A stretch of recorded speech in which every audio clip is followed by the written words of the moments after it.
Cher chef, j'espère que Sainte-Germaine va toujours bien. J'aimerais que tu convoques ton patelin au grand complet sur le perron de l'église pour une fête en l'honneur du retour des bretelles magiques dans ton village, et ce, le premier samedi des vacances de Noël. À vous d'utiliser maintenant les bretelles pour votre plaisir et votre dépassement collectif.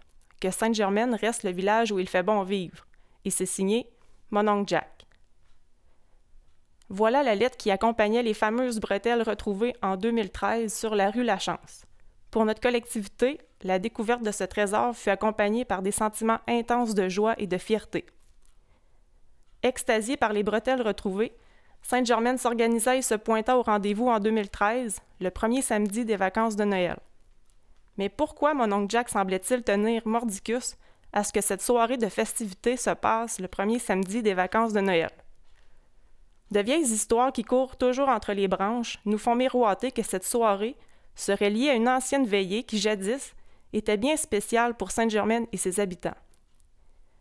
Pour ne pas rater ce fameux party, on raconte que certaines jeunesses de Boulay étaient prêts à tout, même prêts à faire un pacte avec le diable. Comme on dit, dans les petites places, les murs ont souvent des oreilles. Grâce à elles, vous allez maintenant pouvoir connaître l'histoire qui nous unit à cette fameuse soirée, celle du premier samedi des vacances de Noël. Ce soir, j'ouvre la grande porte des secrets de Boulay. Bienvenue dans la nouvelle aventure des bretelles à mon oncle Jack.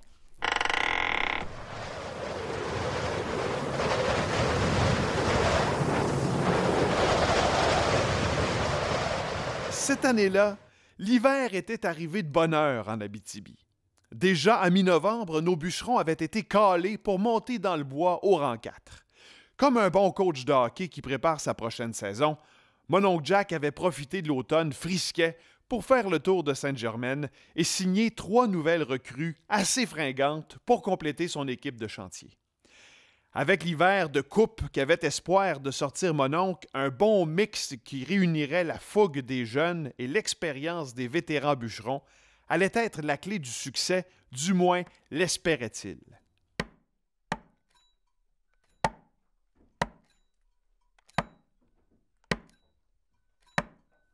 Avec du bon rendement, notre trio de jeunes loups avait fait sa place assez rapidement et avait même réussi à forcer la main de mon oncle Jack et faire plier à leur demande, soit de rallonger de 2 à 3 bonnes bourrées de pipe le temps des réjouissances au camp le soir. Bien que cette petite culbute au couvre-feu habituel permette de divertir les gars du chantier, elle permettait surtout à nos 3 jeunesses de se tenir fin prêts et d'être encore à la hauteur de leur réputation pour la veillée des veillées du village.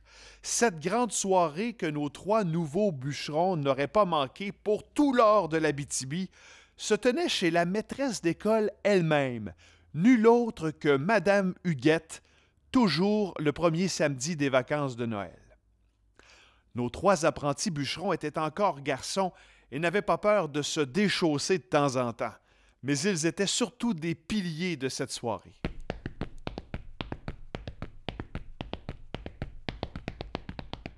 C'est pas mêlant quand tu pouvais te vanter d'avoir dans ton party ce trio qui était composé d'Alex le forgeron, qui, en plus d'être un fichu de bon travaillant, était reconnu comme le meilleur caleur de 7 carrés de Boulay et un vrai ténor de la chanson à répondre. Le deuxième membre du trio, on l'appela Florent le cordonnier. Florent avait 2 passions dans la vie. Sa première l'aidait à gagner honorablement sa vie en faisant disparaître les vieux trous dans les chiers des gens de la paroisse. Quand il mettait la clé dans la porte de sa chope le soir, un homme n'en avait que pour soigner. À ce qu'on raconte, quand le cordonnier enfilait ses godasses de veillée puis qu'il sautait dans le milieu d'un plancher de danse, vous aviez intérêt à vous tasser de là.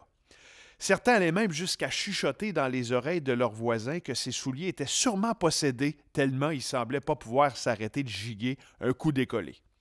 Notre 3e recrue s'appelait Tidjo Connaissant, qui, malgré son jeune âge, avait beaucoup voyagé et bien du vécu. Quand Tidjo prenait le crachoir pendant une veillée, il ne se faisait pas prier pour déplier sa langue en quatre et de raconter ses histoires rocambolesques de contrées lointaines qu'il avait visitées, tout ça entremêlé au travers de loups-garous et de chasse-galeries à outrance.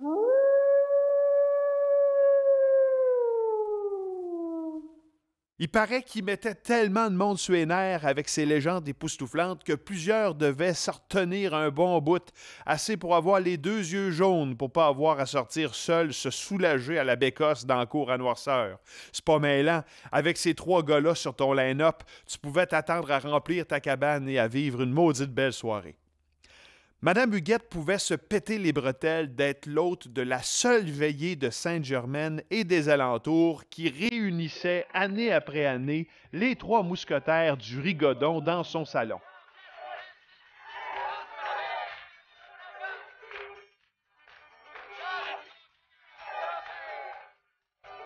Une semaine avant que mon oncle Jack les offre ses gars pour les vacances de Noël, on pouvait déjà sentir l'ambiance dans le camp qui était déjà à la fête.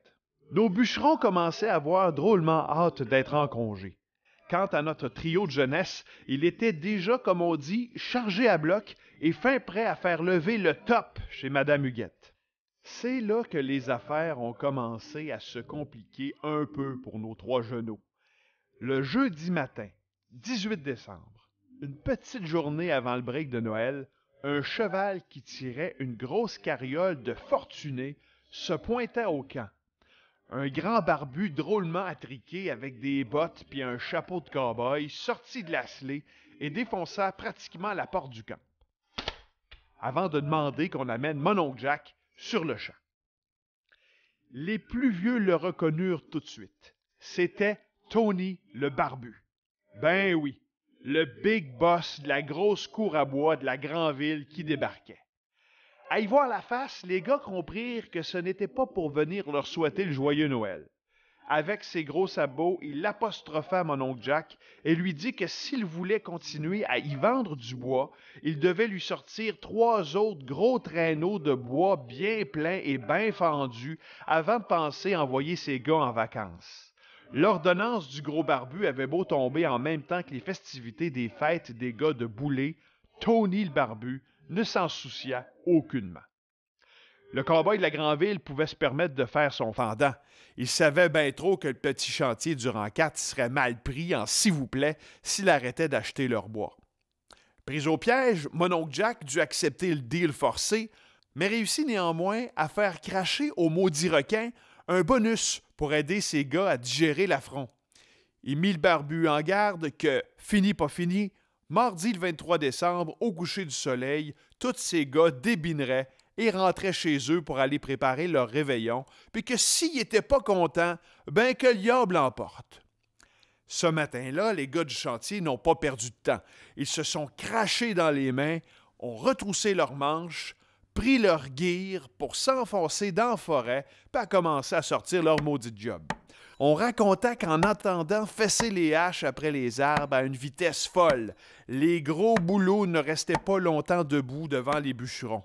Toute l'équipe était résolue à en finir au plus vite avec ce contrat imposé par Tony le barbu. Au souper autour de la table, tous semblaient avoir retrouvé leur entrain habituel. Tous, sauf Alex le forgeron, Florent le cordonnier, trop tourmentés par leur absence forcée à la veillée chez Madame Huguette.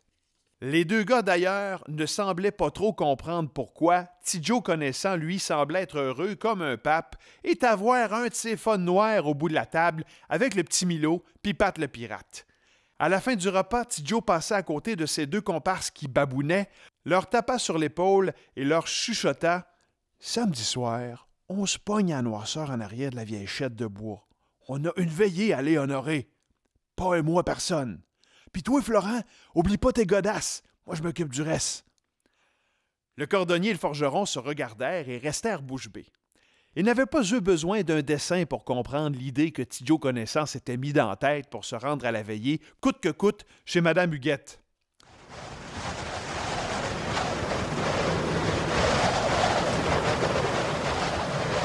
Le fameux samedi soir en question, nos trois amigos usèrent de ruses chacun de leur côté pour se rendre au rendez-vous secret derrière la chaîne. Petit Joe Connaissant fut le dernier à arriver pour rejoindre ses chums. Bien normal, il avait dû subtiliser les fameuses bretelles à mon oncle Jack et transporter une grosse bille de bois ébranchée sur son épaule. Il expliqua le plan de match aux deux gars. Comme ils n'avaient pas de canot de bois à leur disposition pour le voyage de chasse-galerie, nos trois complices allaient devoir se débrouiller avec une bille de bois et inventer la drave-galerie right now pour se rendre à la veillée de Madame Huguette. Il fit enfiler les bretelles magiques à Florent le cordonnier, lui attacha une corde qui les relierait à la bille de bois et plaça Alex le forgeron debout sur la bille. Petit Joe se plaça derrière, ordonna à Florent de se mettre à courir avec la force du désespoir, mais probablement aidé par ses godasses et ses cuisses grosses comme des troncs d'arbres, il finit par faire avancer la patente.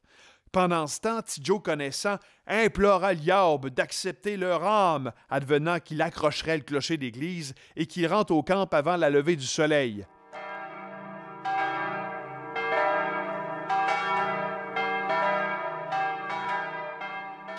Crée-les pas, ça s'est mis à lever, cette affaire-là. Le forgeron, qui était fort comme un ours, tira la corde vers lui et remonta Florent par les bretelles jusqu'à la bille avec eux autres. Nos trois comparses étaient debout sur le rondin de bois, aussi confortable que des Vikings sur un bateau, en direction pour aller jeunesser chez Madame Huguette.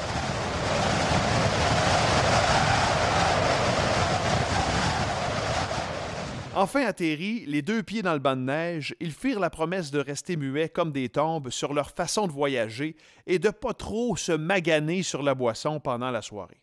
Ils manigancèrent leur plan pour se retrouver en catimini à minuit, ben pile, à la bille de bois qu'ils avaient pris soin d'enterrer pour retourner au chantier en drave-galerie.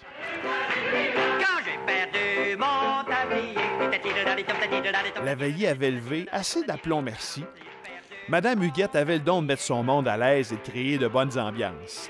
7 carrés, chansons à répondre, histoires pas possibles, des gigs épouvantables avaient fait en sorte que nos trois fêtards n'ont pas vu le bon temps passer. À part quelques petites tournées de chartreuse quasiment obligatoires sur le side avec Madame Huguette, nos trois recrues de chantier furent quand même assez raisonnables côté boisson et se pointèrent comme prévu au fameux rendez-vous de départ. Après avoir écorniflé les alentours et repéré une gang de marcheurs qui semblaient se traîner les bottines au fond du village qui débouchait vers l'allée du rang 4, notre trio décida plutôt de s'enligner en direction du rang 2 Est pour leur retour. Après avoir attaché la corde au dos des fameuses bretelles magiques, Petit Joe Connaissant donna le feu vert. Le beau Florent réussit encore à faire avancer la bille pendant que Petit Joe, implorant les abysses, le tronçon de bois quitta le sol. Mais contrairement à la chotte pour s'en venir veiller, ce coup-là, la bille de bois semblait vouloir jouer au rodéo avec les pieds d'Alex le forgeron et de Petit Joe Connaissant. Petit Joe essayait de calmer le jeu en se mettant en petit bonhomme, mais rien ne semblait vouloir ralentir le vaisseau de fortune qui allait déjà trop vite et qui frôlait le clocher de l'église. Comme un malheur n'arrive jamais seul, une clip des bretelles que Florent le cordonnier avait enfilées lâcha, ce qui avait fait lousser le mécanisme pour le faire remonter. À 300 pieds dans les airs, pas besoin de vous dire que le forgeron rushait comme un malade à essayer de ne pas échapper son chum en bas. La bille de bois se mit à perdre de l'altitude. Paniqué, Alex échappa un petit juron interdit qu'il regretta aussitôt. Ah ben qu'on va s'écraser!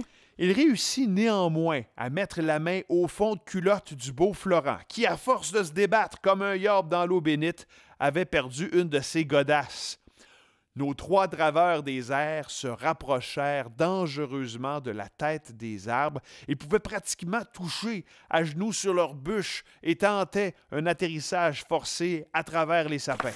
Coupez votre cap de poil, les gars!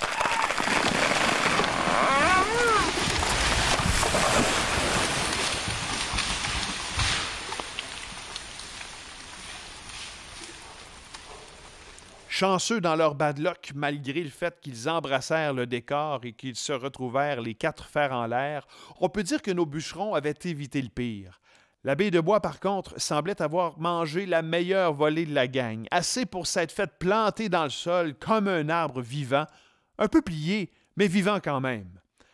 Après s'être déplié le corps, nos bons amis durent se résigner à oublier la Drave-Galerie pour leur retour et rentrer à pied au chantier avant le lever du soleil, ce qui représentait une sacrée bonne marche par le bois. Malgré de vaines recherches, notre ami Florent dut se résigner à abandonner sa godasse perdue et rentrer avec seulement une de ses bottes aux pieds. Ah oui, mon beau Florent, viens-t'en. Laisse-la faire ta godasse, on va brûler en enfer si on rentre pas avant le lever du soleil. Nos 3 gars rejoignirent le camp de justesse avant le début de la journée, pour assurer à leur âme de ne pas brûler en enfer.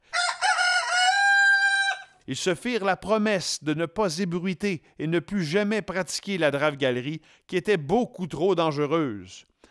Pas besoin de vous dire qu'après une nuit de Drave-Galerie, enchaînée avec une journée de bûchage dans le corps, nos 3 jeunesses ont été les premiers à embrasser leur lit le lendemain.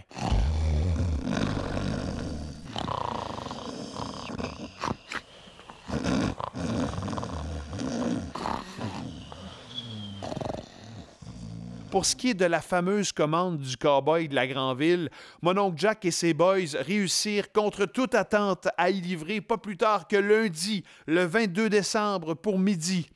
Il paraîtrait que Tony le Barbu avait même de la misère à croire que les gars de Sainte-Germaine n'avaient pas eu l'aide d'un autre chantier pour sortir la job aussi vite. Comme quoi, en l'honneur de nos bûcherons, on peut bien se péter les bretelles un peu.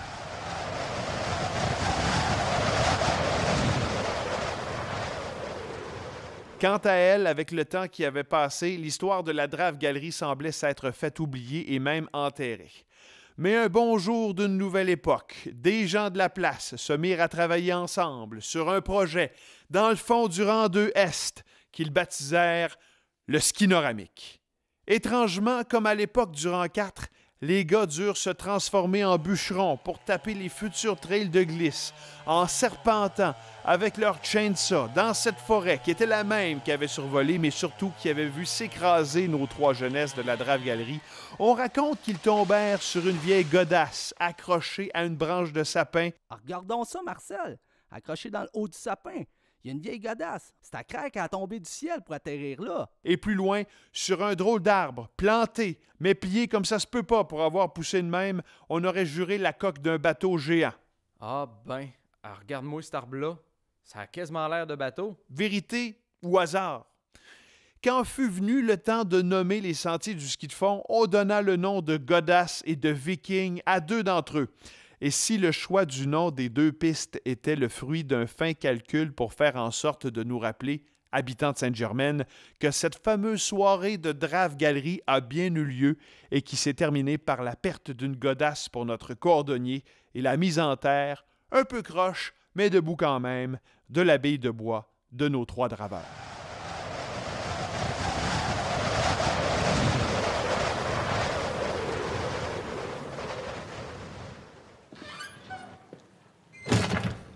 Jean de Sainte-Germaine, nous avons maintenant la certitude qu'il n'y a pas que les murs qui ont des oreilles à bouler, mais aussi certains arbres.